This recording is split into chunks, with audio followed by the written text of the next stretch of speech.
तो इन तस्वीरों के बीच एक और अहम खबर हम ब्रेक कर रहे हैं। तेल अवीव में धमाकों की साजिश हुई है। इजरायली पीएम ने सुबह बैठक बुलाई है, नेतन्याहू ने सुरक्षा बैठक बुलाई है। इजरायली परिवहन मंत्री का फैसला सामने आया है।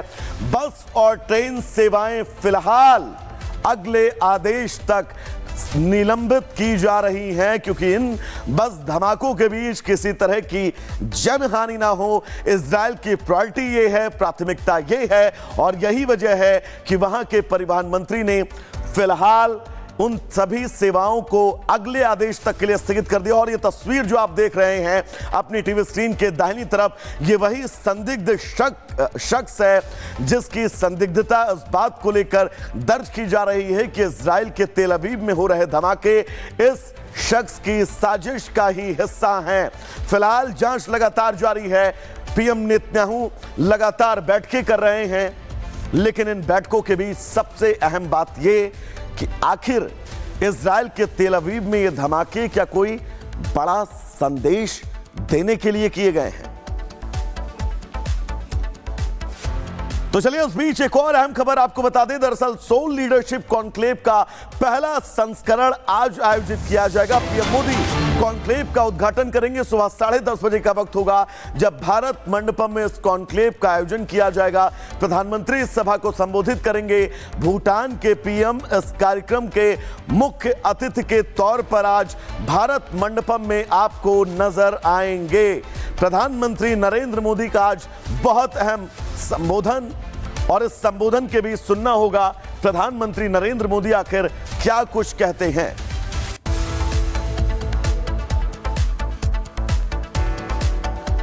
तो यह तस्वीर जब आज प्रधानमंत्री नरेंद्र मोदी भारत मंडपम पहुंचेंगे और भारत मंडपम में सोल लीडरशिप कॉन्क्लेव में प्रधानमंत्री संबोधित करते हुए क्या कुछ कहने वाले हैं, यह बहुत अहम होगा। इन तस्वीरों के बीच आपको यह भी जानकारी दे दे, भूटान के प्रधानमंत्री इस कार्यक्रम में मुख्य अतिथि के तौर पर आज भारत मंडपम में मौजूद रहने वाले हैं। तो चलिए दर्शकों, बात अब संभल हिंसा की करेंगे। दरअसल संभल हिंसा को लेकर साठा गैंग के गुर्गे ने जो खुलासा किया है उससे हर किसी के होश फाख्ता हो गए, और अब इस मामले में एसआईटी ने भी अपनी चार्जशीट दाखिल कर दी है। करीब 3000 पन्नों की चार्जशीट क्या कुछ कह रही है और कैसे साठा गैंग ने विष्णु शंकर जैन की हत्या की साजिश रच डाली, इस रिपोर्ट में विस्तार से आपको बताएंगे।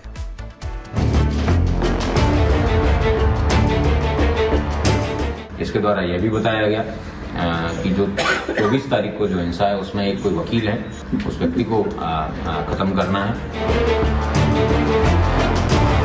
संभल हिंसा को लेकर अब तक कई सनसनीखेज खुलासे हो चुके हैं, लेकिन अब इस मामले में जो कनेक्शन सामने आया उसे जानने के बाद आप यकीनन दंग रह जाएंगे। दरअसल यूपी पुलिस ने हिंसा मामले में शारिक साठा गैंग के गुर्गे को गिरफ्तार किया और उसने पूछताछ में अब तक का सबसे बड़ा खुलासा किया। संभल में दंगे की आड़ में एक बड़े हिंदू चेहरे की हत्या की साजिश का जाल बुना गया था। गुलाम ने बताया कि वो शारिक साठा गैंग के लिए हथियारों की तस्करी का काम करता है। पिछले काफी समय से हथियारों की तस्करी का धंधा कम हो गया था। इसके चलते दुबई में बैठे शारिक साठा और गुलाम ने यह पूरा प्लान बनाया। सर्वे के दौरान वकील विष्णु शंकर जैन की हत्या की साजिश रची गई, जिससे हिंसा भड़केगी और हथियारों की तस्करी फिर शुरू हो जाएगी। विष्णु शंकर जैन देश के जाने माने वकील हैं। ज्ञानव्यापी मामले से लेकर जामा मस्जिद तक हिंदू पक्ष के कई केस वो लड़ रहे हैं। 19 नवंबर को जब कोर्ट कमीशन की अगुवाई में पहली बार संभल की जामा मस्जिद का सर्वे किया गया, तब सर्वे टीम के साथ विष्णु शंकर जैन भी मौजूद थे। 24 नवंबर को दोबारा सर्वे के दौरान ही वहां पर हिंसा फैली और उसी दौरान विष्णु शंकर जैन की हत्या की साजिश रची गई। इसके द्वारा यह भी बताया गया कि जो 24 तारीख को जो हिंसा है उसमें एक कोई वकील है जो कि बाहर से आते हैं और वो जगह जगह पे एप्लीकेशन डालते हैं इनके द्वारा ये निर्धारित किया गया, जब प्लानिंग में असले देने के समय उन्होंने उसको ब्रीफ किया गया था, उसका फोटो भी उनको बताया गया था कि ये इस तरीके का व्यक्ति है, जुलिए का है, इसको जामा मस्जिद के अंदर किसी भी सूरत में पहुंच के उस व्यक्ति को खत्म करना है, उससे देश भर के अंदर हिंसा फैलेगी।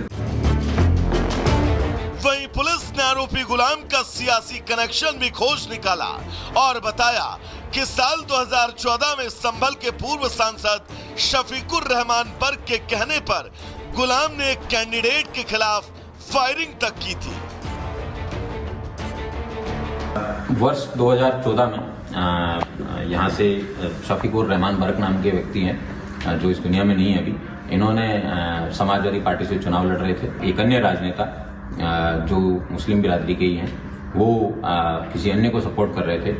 उसी बात को कसीदगी को रखते हुए इन्होंने तत्कालीन जो कैंडिडेट थे उनके कहने पे सोहेल इकबाल नामक व्यक्ति के ऊपर इन्होंने अंधाधुंध फायरिंग की थी, जिसमें 121/2014 एक अभियोग पंजीकृत किया गया था। अब एक ओर जहां ये चौंकाने वाले खुलासे हुए, तो वहीं दूसरी ओर हिंसा मामले को लेकर अब एसआईटी भी एक्शन मोड में है। एसआईटी ने कोर्ट में 3000 पन्नों की चार्जशीट दाखिल की है, जिसमें बताया गया कि मामले में अब तक 3 महिलाओं सहित 79 आरोपी गिरफ्तार हुए हैं, जिन पर पथराव, आगजनी और फायरिंग की धाराएं हैं। संभल हिंसा मामले में 4 लोगों की मौत हुई थी, जबकि 28 पुलिस और प्रशासनिक अधिकारी घायल हुए थे। संभल हिंसा मामले में अब पुलिस का अगला टारगेट शारिक साठा है, जिससे यह साफ हो पाए कि क्या उसने हथियारों की तस्करी के लिए यह साजिश रची या फिर इसके पीछे असल मकसद और मास्टरमाइंड कोई और ही था। Bureau report, Republic Bharat. तो गुड मॉर्निंग भारत में अगली खबर भी संभल से है। दरअसल उत्तर प्रदेश के संभल में बीमा क्लेम के नाम पर फर्जीवाड़ा करने वाले मामले में परत दर परत अब सच्चाई सामने आ रही है। यह बीमा माफिया कैसे मृतक लोगों को जिंदा बताकर उनके नाम पर लाखों करोड़ों रुपए का गबन कर रहे थे और कैसे इस मामले में पूरा खुलासा हुआ और पुलिस ने कैसे इस पूरे मामले का पटाक्षेप किया है, इस रिपोर्ट में विस्तार से आपको बताएंगे।